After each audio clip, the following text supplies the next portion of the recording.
Well, my fellow reef builders, it's finally time. The journey that we started back in February, like 4 or 5 months ago, is about to come to its logical conclusion, where we finally accomplish the moving of this reef tank. Now, if you followed along with the series of videos that we did for this particular aquarium, we thought this was just gonna be a one-day project, just kind of showing you how to move a reef tank.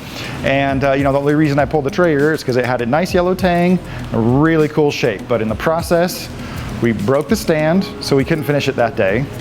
We set up an instant saltwater pond to hold all the rock, corals, livestock. We built a new kind of a different style aquarium stand that I really like. I just love this minimal look and how these corners are just really well matched up. Then I spent, in the background, a couple months researching how to polish and buff an aquarium. This guy right here, which looks a million times better than when we started. And you know, now the tank's been flowing with water, I want to say 2 or 3 weeks with salt water. A couple weeks ago, Mark Vanderwall was here and he helped me put in a couple test corals. And in the meantime, while we've kind of been waiting for this tank to get ready, the sump has already become an overflow for a lot of excess euphyllias that we have in other tanks, including torches, hammers, frog spawns. And that's just kind of a signal to me like, all right, it's time to get this tank started. So we're not going to be using this AI Prime, but it's just been on there, you know, as a small starter tester light, similarly to the plate corals that are inside.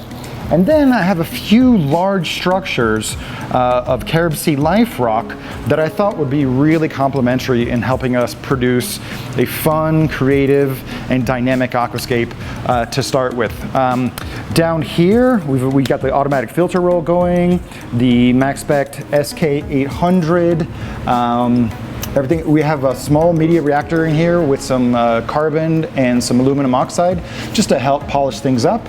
And yesterday I also installed 2 Vortec MP40 quiet drives, and one nice thing about them is that they just disappear on the back wall because they're black on a black background. So very excited to do this. I think it's going to take us a couple hours. Obviously the video won't be that long, but let's go over to the saltwater pond and tell you about our game plan. Here is our saltwater pond. This is a 100-gallon Rubbermaid trough, and any reefer who's upgraded a tank or just had to hold things momentarily will be very familiar with this form factor.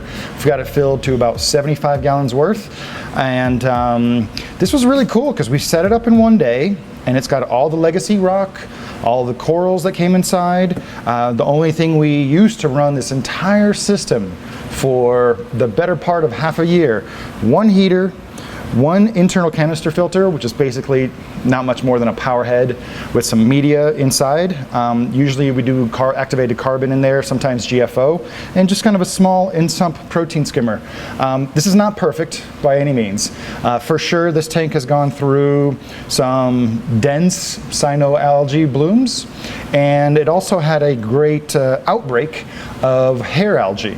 A lot of that's been beaten back. I think we added a couple snails, a nice assortment of stomatellas, 1 abalone, and then 1 urchin that just appeared in our tanks. You've probably seen this before, where they'll kind of hitchhike along a coral and then grow out into something you can actually see. Unfortunately, the urchin is a great algae eater, but they're so good at it, they have really sharp teeth that they'll actually scratch up acrylic. So definitely don't want him to go into the new tank and make some tracks. The population of corals here consists mostly of some nice Discosoma shrooms, some gorgonians that came with the tank, and more gorgonians that I've gotten since after this was set up, and just little specks of green star polyp, green clove, and just extra frags of Euphilia and candy coral over here. Now, I debated really heavily on whether to start with just new rock, and it's less about the biological cycle and more about introducing all the things. There's generous amount of aptasia in here, bubble algae, valonia, little patches of turf algae, but we do have a plan. And I've actually been impressed that this single Kessel AP9X has been able to illuminate this whole area. It's not bright by any measure, but that's kind of what we're going for in the new tank, because we don't want to wipe down the acrylic walls that often. So we're probably going to leave this on until we're done working in here. But the plan is, first we're going to remove the equipment, and then we have a bin right here set up for the corals and some of the more top decorative rock. So that's all going to go in here to start. Hopefully that gives us enough room to capture the fish and put them in a separate tank with aeration while we work. And then the last thing we want to do is kind of give a little scrub to these old dusty rocks that have a lot of growth in here. So we're going to use this as a sink, as a kitchen sink, to clean off some of the larger, dirtier, crustier rocks that we plan to use. So I don't know how long this is going to take. We're hoping it's going to take a couple hours, but I think it's time to get started. First thing we want to do, pull out the equipment and just get that out of our way and set aside. We might repurpose that power head for a little extra polishing in the main tank. And I, for one, very much looking forward to seeing these fish in an aquarium setting for the first time since before reef stock. The first important tip about moving corals, fish, reef tank, rock is to make sure to collect the clean water that you're going to need before you go and disturb everything up. So we're going to set up this bin right here for kind of the top rocks and corals, and then once we have a little bit more breathing room, we're going to try to collect all the fish and put them over there. That's a good acanthaster there. That's a nice piece of shelf rock here.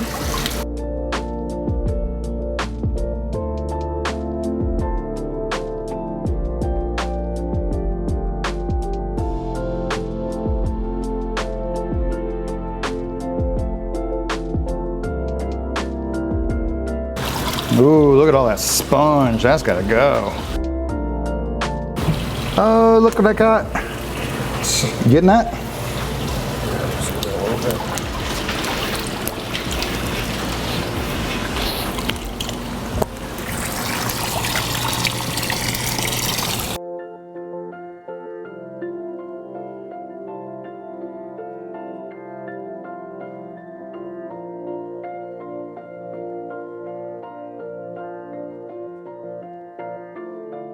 So as you can see, we've got all of the rock removed because our first priority is getting the fish out so they don't get crushed by us working on the rock. So I was able to kind of organize the rocks here a little bit so we have a better idea of what we're going to be working with. And there are some massive rocks like this guy right here.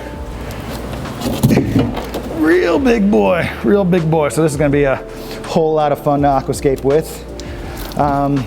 We're not going to leave these rocks out very long, but if you were doing a project like this, you know, if you were in a humid climate, 10-15 minutes, you know, you're not going to start experiencing any losses. So let's go ahead and catch some fish. As you can see, there's a lot of detritus in here, so this is exactly what we didn't want to kick up before we collected water and try to catch the fish, because if this was a muddy mess, there's no way we could catch them. But let's see, I already caught one black midnight clownfish. He's in the bucket. Caught him because he was hosting in his leather coral. But we've got a sulfur damsel, a snowflake, a azure damsel, a yellow tang, the marine beta is a treasure, and then a flame hogfish. Let's see how many of these we can catch in one go. You guys seen me do this before with 5 yellow tangs.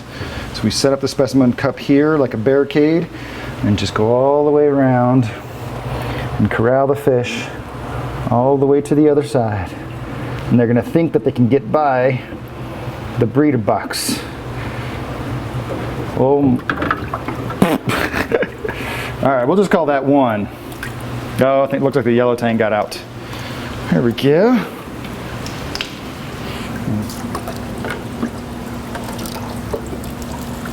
Come on, there you go. Let's try this one more time. We got 2 damsels and now a yellow tang, yellowish tang.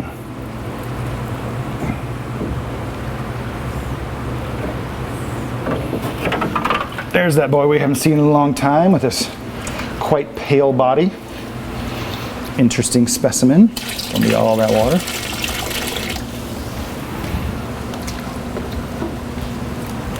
Then one damselfish and one clownfish. Clownfish will be easy.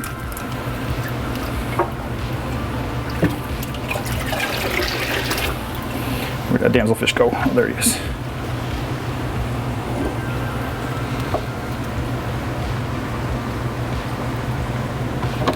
And there we go. I think that's all the fish now.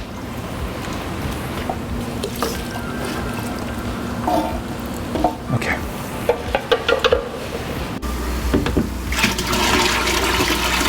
That'll be all right.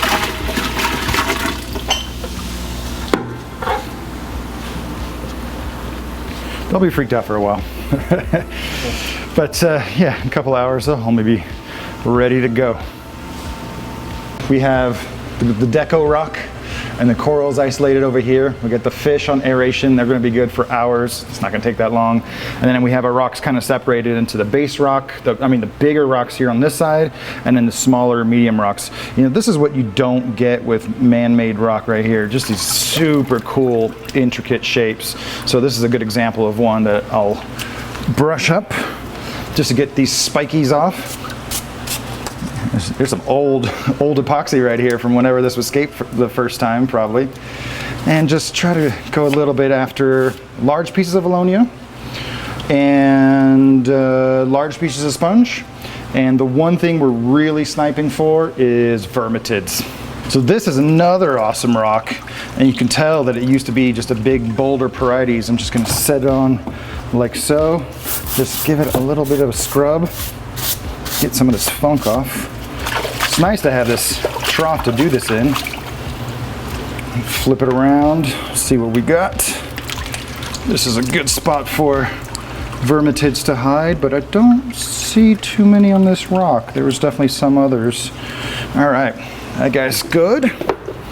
I'll show you, this is one. This one right here.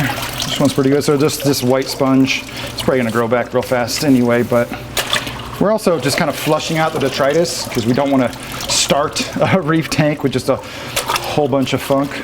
So that's the other purpose of this. So if you should happen to be moving a reef tank yourself, it's kind of up to you. But yeah, this is a pretty dense rock, not too much growth on it also.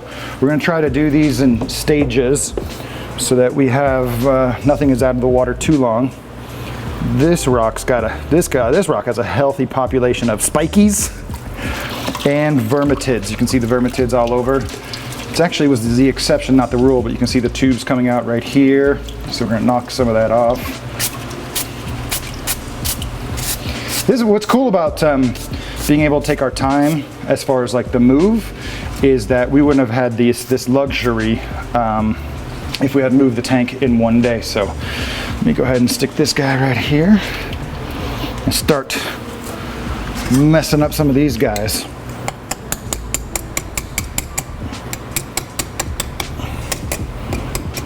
Normally, I would do this a little bit more carefully and just really chip off everything, but we got a lot of rocks to get through. There's a good one that's chippable.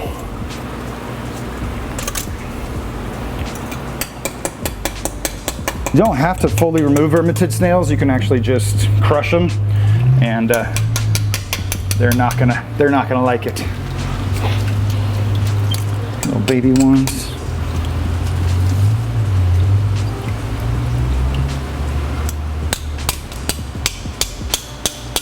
I'm not even sure if they're alive, because I don't see much tissue. Are you alive in there, buddy? Yeah, it looks like there's somebody in there.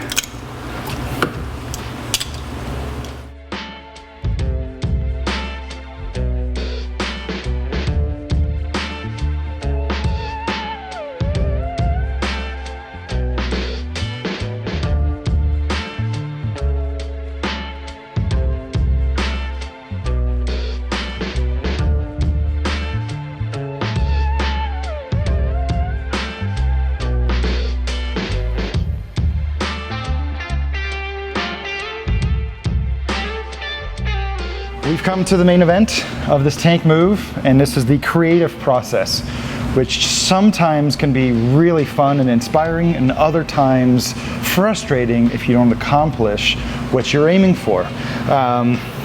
I'd like to make two arms, basically, coming off that back overflow that you can't see because it's so deep. And so this arm right here, this kind of wall ridge, is going to be a little higher, and then over here I want it a little bit lower, just really have a lot of open space so that the gorgonians can just stand right here and get good light.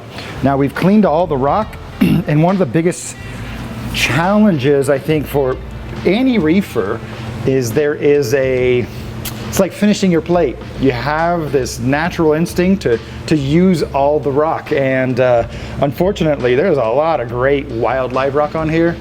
Simply no way that we can use it all and create an aquascape that is not going to choke on itself. You know, we want a lot of swim throughs and open space, and so all the water flow can get everywhere. And this is not an easy tank to work on, so we're going to need to make the maintenance as easy as possible. But we're going to give it our best crack and see how it goes.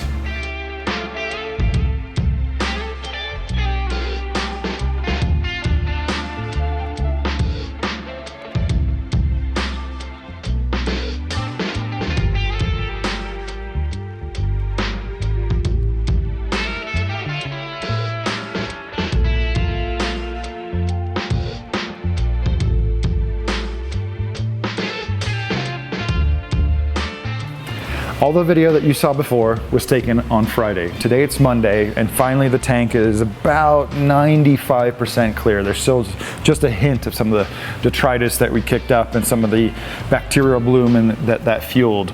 And you guys will feel me on this. Anytime you go to aquascape and aquarium, especially something a little bit larger and more challenging like this, you got a vision in your mind and you're not quite sure how close you're gonna get to it. And since I've had the weekend to look at the entire aquascape, in my mind, this thing turned out nearly flawless, just almost perfect. This is exactly what I was hoping for. On this side here, we have a nice kind of more vertical face. The rock's a little bit more interlocked, so that way Evan can see some nice corals while he's editing the videos. But there's a lot of swim throughs. This large pillar here from Carib Sea provided a lot of structure. And the one on the back that's kind of hugging the rear overflow that you can almost see because it's, you know, clearing up, really helped to provide some scaffolding for building up along the back wall. And over on this side over here, there's just a lot of swim throughs and some natural Tonga branch rock in the back where it's really kind of a perforated aquascape. And then as we were doing it, the other thing I wanted to do is create, you know, kind of a perforated shelf, because there's a marine betta in here and I want him to feel comfortable kind of hanging out under that shelf, but also, you know, some dapples of lights kind of falling on him. And we've actually seen him perch in that position already. In the time lapse, you'll notice there was one rock that was giving us some trouble. There's just this beautiful rock right here that is basically a table acropora with kind of a pedestal, and then it just kind of goes in one side. Obviously it's been eroded down to its core, but this is kind of really good aquascaping lesson that we tried for at least half an hour to make that rock work in a particular way, and you just get kind of stubborn. I mean, this aquascape came together in about 10-15 minutes. That one rock just took forever, and then I said, yeah, all right, this is not working this way, and I flipped it over and just kind of perched it on another rock, and all of a sudden the aquascape worked and it fell together. So most of the aquascape was actually fairly straightforward. So there's some super heavy rocks. The back rock over there that I lifted up when we were working on the pond, it weighs 25 pounds on its own. And you can see this is the tallest tank here at the studio, and it's also very deep, and it has like a 6 to 8 inch border here of bracing. So really getting a handle on some of these corals was quite a challenge. So it took a little bit more than a couple hours that I thought it would, but very, very happy with how it turned out. So I just want to describe some of the elements here that I was really aiming for. We just really have a nice kind of tiers from the bottom to this ledge, so this tank can be really appreciated from this side. And just like I set out to do, we basically have kind of two arms or two ridges coming down, and they're different heights. This one's a little bit higher because most of the viewing will be over here through the front door, and over here is kind of that pillar-shaped carob sea life rock pedestal, which just really introduced some dramatic elements. Over here, a little bit more of a rock wall. It's going to be a little vertical, but this is a perfect place to put some lower light corals, such as Pachyceras or chalice corals or Leptoceras. So this is going to be a really fun wall right here. And we're really going to kind of go heavy on the shrooms and the zoanthids. I just don't want to dose this tank too much. I'm kind of keeping my fingers crossed that we don't get good coralline growth in here, because that would be such a pain to clean off the glass of the tank. And this is that 25-pound rock that I was telling you about. That was really hard to reach up this high. This is about 6.5 feet, and then across this 8-inch brace right here. But yeah, really happy with how this turned out. We're gonna let it settle in a little bit and start really kind of proactively managing the nutrients. We have a small media reactor down there that is filled with aluminum oxide from Brightwell Aquatics. This is not as powerful as granular ferric oxide, GFO, but it will have a lot more of a kind of a lasting effect and just help to pull out some of the other impurities. And let's see if I can you can follow me here. I'm hoping to put some nice Recordias here, and then we have our Gorgonians, and then we have a nice ledge, and it's just a nice gradual kind of stepping up to some more verticality in this aquascape, and then 2 branches of cornerstone rock just kind of going across, making a kind of a pseudo shelf. I kind of want to adjust those a little bit more, but that'll be a really nice place to mount some corals. I hope you guys have really enjoyed the journey of following us along from trying to move this tank and then doing a lot of things to, you know, keep the livestock, and then refurbishing this tank. This is like the first full-on reef tank renovation that I've ever done, especially for myself. I guess I've helped polish up other reef tanks, but this is such a nice accent piece in the studio because it's kind of got that peninsula layout where it's viewable and enjoyable from all sides. And I hope this was also, you know, give you a spark of knowledge that you can set up a reef tank in one day. These are all, you know, cycled rocks, but if you have the biomedia ready to go, there's nothing wrong with carefully and moderately setting up everything all at once, right? We put all this thing together in about a few hours. That being said, there's still some things you really want to look out for. This tank is not stable per se, hasn't reached equilibrium, so algae is going to try to pop up. You want to manage those nutrients as we dial in the protein skimmer and the automatic filter roll. And now that things are settled down, we can see some of the legacy aptasia beginning to pop out. So I think in a next video, we're just going to do a quickie showing you how we like to deal with it manually to the best of our abilities. And then finally, it's time to put some corals in here, some undemanding zoanthid corals who are in shrooms and euphyllias that are going to just really hit the ground running in this particular aquarium. So I want to thank everybody who's followed along the entire journey, and it's just so satisfying to finally see it all put together, the Gorgonians standing up, the fish, you know, viewable from the side, and the shrooms able to open up to their full glory. So I want to thank everybody who has commented on all the previous videos, especially related to this tank. If you have any questions or comments, make sure to put those down in the descriptions below, and we'll catch you guys in another video very soon. Bye guys.